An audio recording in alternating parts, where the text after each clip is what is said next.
most used piece of furniture alongside the chair is this office desk. For over 2 years, it has been and still is my workhorse when it comes to computer tasks. At the same time, it also plays the role of a shelf on which I keep all kinds of stuff, from notebooks to pens and pencils and all kinds of things that somehow always end up on it. It's quite the mystery. Because of that, all this stuff is often in my way rather than being useful.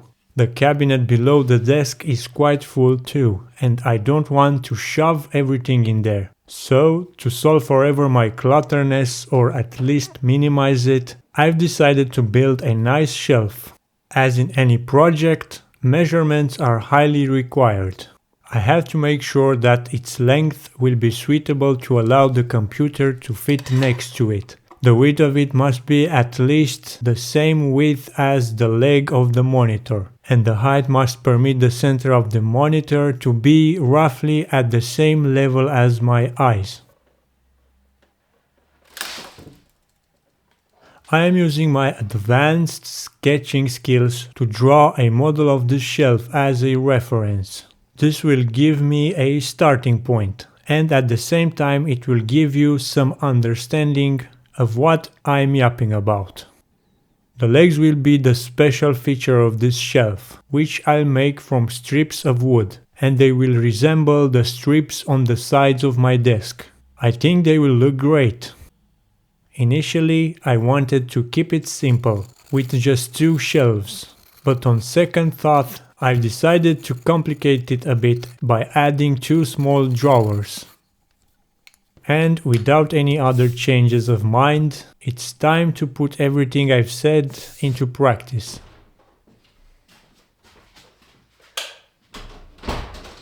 The wood I've chosen to build this project is some poplar and the last walnut board I have in my workshop. Hopefully there will be something left from it because I have some other cool projects like this one in mind. At first glance, the poplar board doesn't seem very straight, but that's okay because I will need smaller segments from it, and I'll solve this issue on my planer. I'll start by preparing the boards for the upper and bottom shelf, as well as 3 smaller pieces that will tie everything together. As usual, the process is straightforward.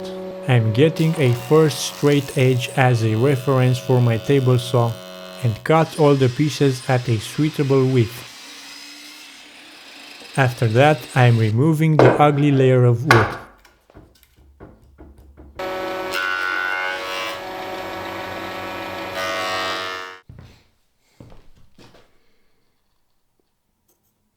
With the boards squared, I am now cutting them in half and finishing them on my planer.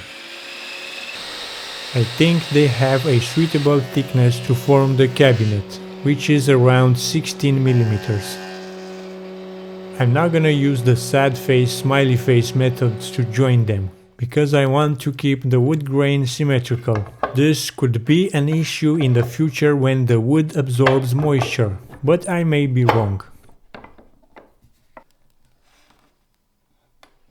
I'll set this thing apart to cure properly, and in the meantime, I'm tackling the pieces that will form the faces of the drawers and the strips that will form the legs. The jigsaw comes in handy here, where I am cutting a straight edge, at least better than the one it already has, and I am extracting the desired piece that will form the faces as well as the strips for the legs. Don't mind the other line. I was undecided whether to cut the sapwood or leave it.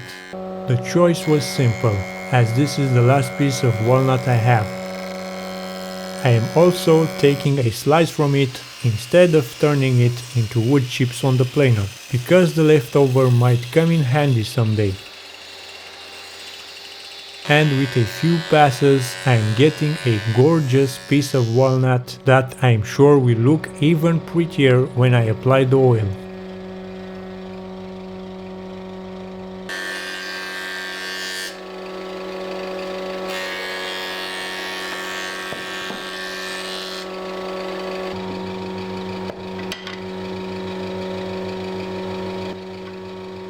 For the strips, I ended up in a back and forth situation where I am taking a pass on the planer, then cutting it on the table saw, coming back to the planer to remove the blade marks, and going back to the table saw. This way it will only be necessary to tackle their thickness, resulting in some nice squared strips of walnut. Since it's somehow impossible to figure out the grain of these strips, I have a simple trick to do so, which is to just simply scrub your finger along the part. If the grain scratches your finger, that's a no-go. Check it in the opposite direction, and if it's smooth, that's a yes-go. And if the fiber scratches in both directions, well, you're screwed. Throw that piece away because it's of no use. I am kidding, of course.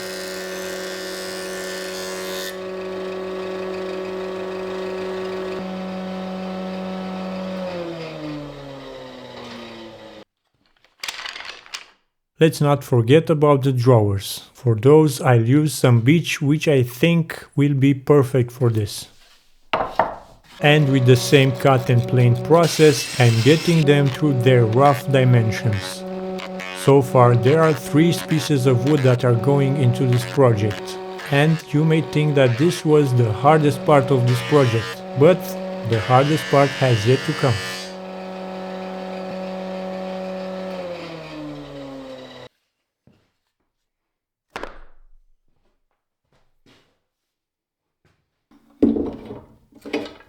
Time to move on and start assembling the cabinet. With the boards cured properly, I must cut them to the desired length and width, along with 3 small pieces that tie everything together.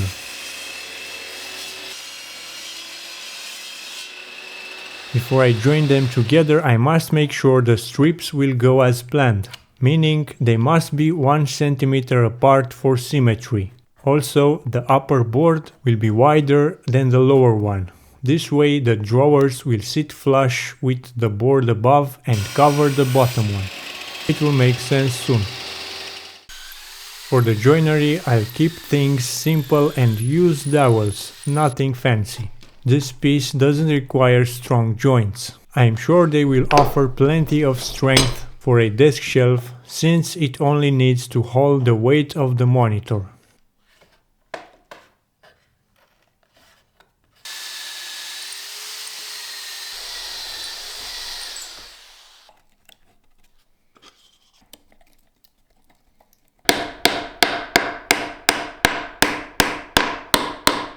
I'm a bit nervous when I have to glue things together, especially on a hot summer day, because the wood glue starts to set right away. It's the worst when you have a thigh joint to tackle. But luckily I have a rubber hammer and clamps that will solve that matter for me.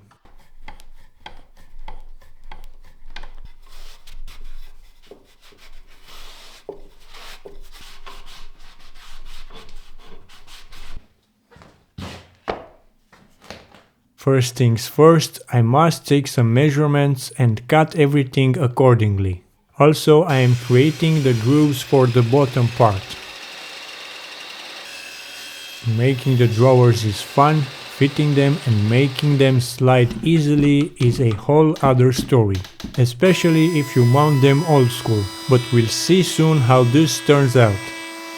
For the joinery, I'm gonna use finger joints. They will be plenty strong, and honestly it's a bit overkill for such small drawers.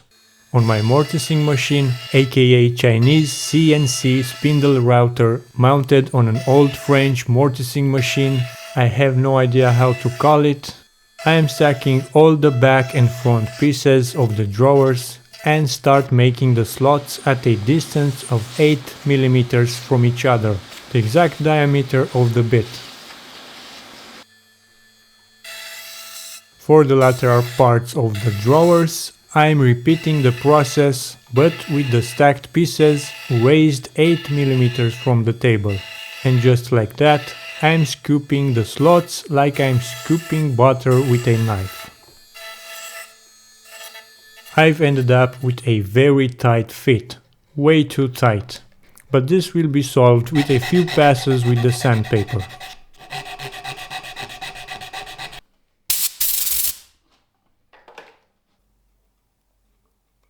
I'm applying glue on every piece, and with some squeezing with the clamps, I am joining everything together.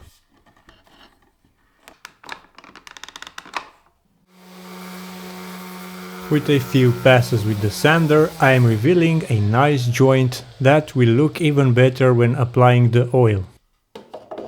For the sliders, as I've said, I will go old school and make them out of wood. I am making them out of some oak scraps, 8 in number, 2 above and 2 below where the sliding happens.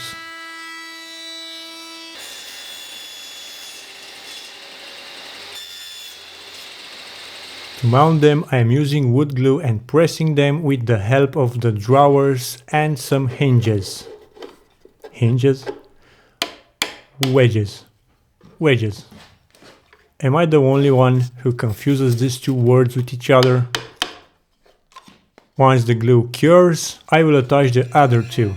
And in the meantime, I am preparing a piece of scrap wood with a slot in it to use for checking every strip to make sure it will fit perfectly when I glue them on the cabinet.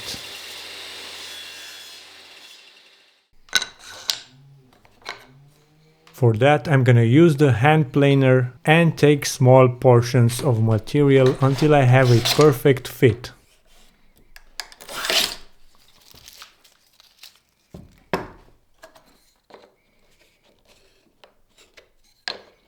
And to finish them, I am using a piece of sandpaper taped to a board. This is the perfect time to do this, since it will be impossible to do it once they are glued in place.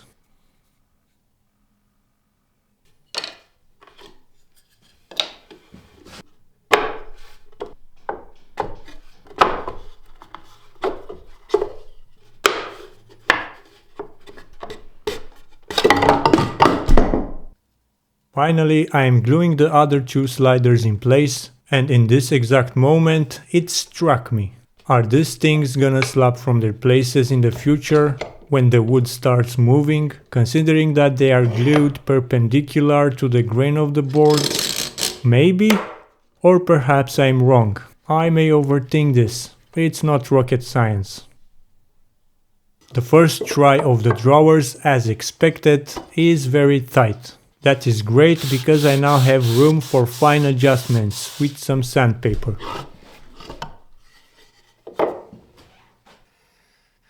The second try looks way better after a few front and back sanding passes. But the magic is in a few passes with some wax. Friction is almost gone and they slide like a dream.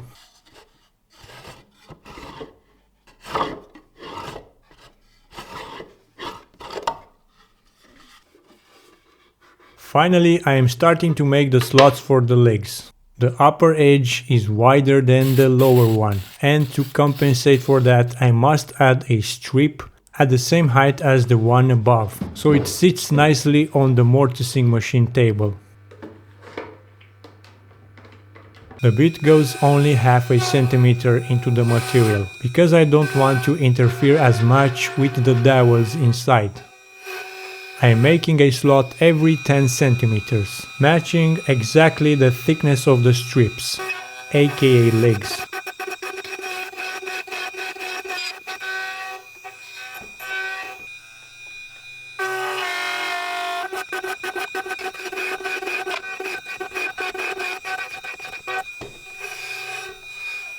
Since this machine doesn't reach all the way up to finish all the slots, I must turn the cabinet upside down and continue making the slots downward.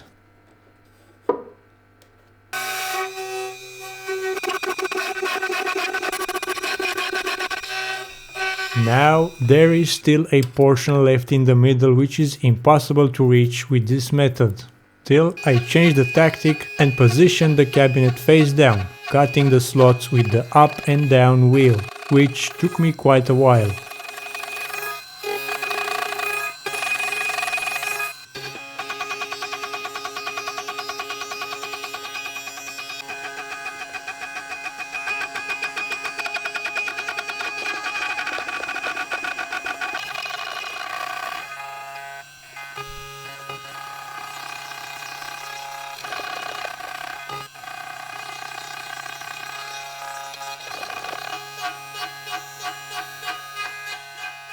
Now that they are all done, it's finally time to glue them in place. I was worried that they wouldn't have enough room to sit securely in the slots, since they only have a centimeter deep.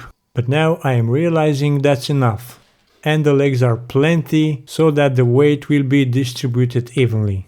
I really don't want to exaggerate with the amount of glue I am applying. I'm only adding the minimum required to avoid making a mess in these tight spaces.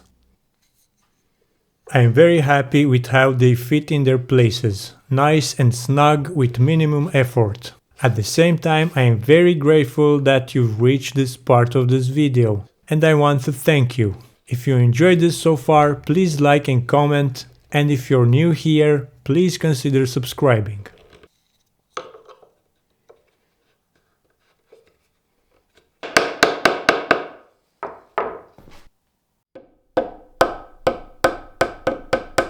Some of the legs didn't go all the way to the board, some spaces remained, and to fix this I'm using some walnut leftovers. I am closer and closer to applying the finish, but not until I'm making things flush and smooth. I've intentionally left all the strips protruding so I can now plane them to be nice and flush at the same level with the surface of the board. The same thing applies to the edges of the board, which I cut at my table saw alongside the tips of the legs, which I must cut at the same level and check if this thing is rocking. I'm not surprised that it does. The fix for this is quite simple. I need a pencil taped on a piece of flat scrap wood. With it I am marking every leg. The surface you do this on must be very flat, like my router table. Back on the table saw, I am making sure to cut the legs flat, going slow along the line.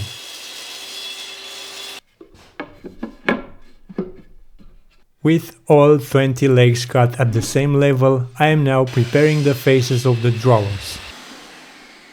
It's only a matter of a few marks and cuts, followed by a few passes on the planer, so the surface of the faces sits flush with the upper edge of the cabinet.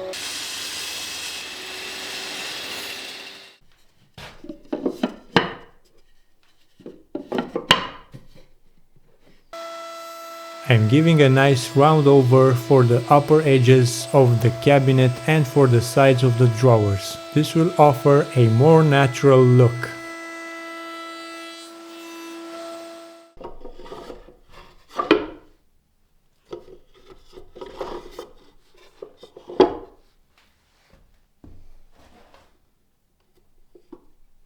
With the help of some double-sided tape, I am now mounting the faces on the drawers. I will eyeball them to fit with enough clearance so they can be opened and closed easily. I am mounting both faces using 2 screws.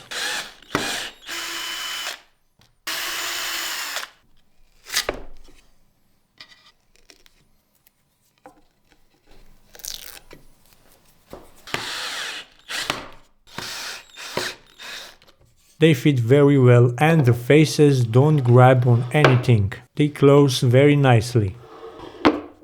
So much work for such a small project, but fortunately it seems to pay off. Step by step, the cabinet has taken its final form and now is ready to be sanded and finished. Well, not yet. There is still the matter of closing the back of it and adding the bottoms of the drawers, unless I want the things inside to fall back on my desk when opening them. Off camera, I prepared the back piece and the bottoms from some scrap 5mm plywood, and with a few golden nails I am securing everything together. If they were actually made out of gold, I think there was no chance of driving them into wood.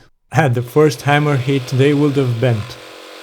To grab the drawers better, I am making a slot for both with the jigsaw. With the 120 grit sandpaper, I am sanding everything nice and smooth. Well, almost everything. I also have to do some manual sanding, especially on the edges of the legs.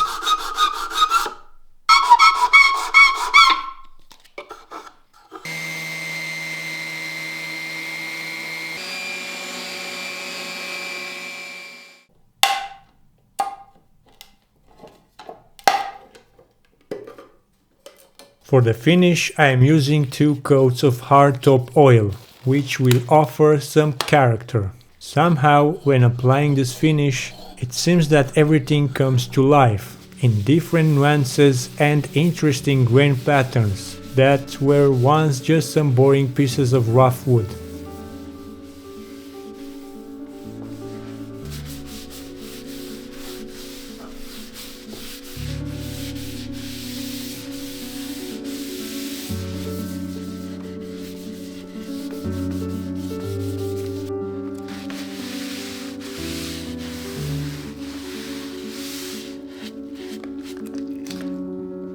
The idea took its final form and looks even better than it looks in my rough sketch. Tell me down in the comments what do you think about it. I'm very happy with the result. This thing looks amazing.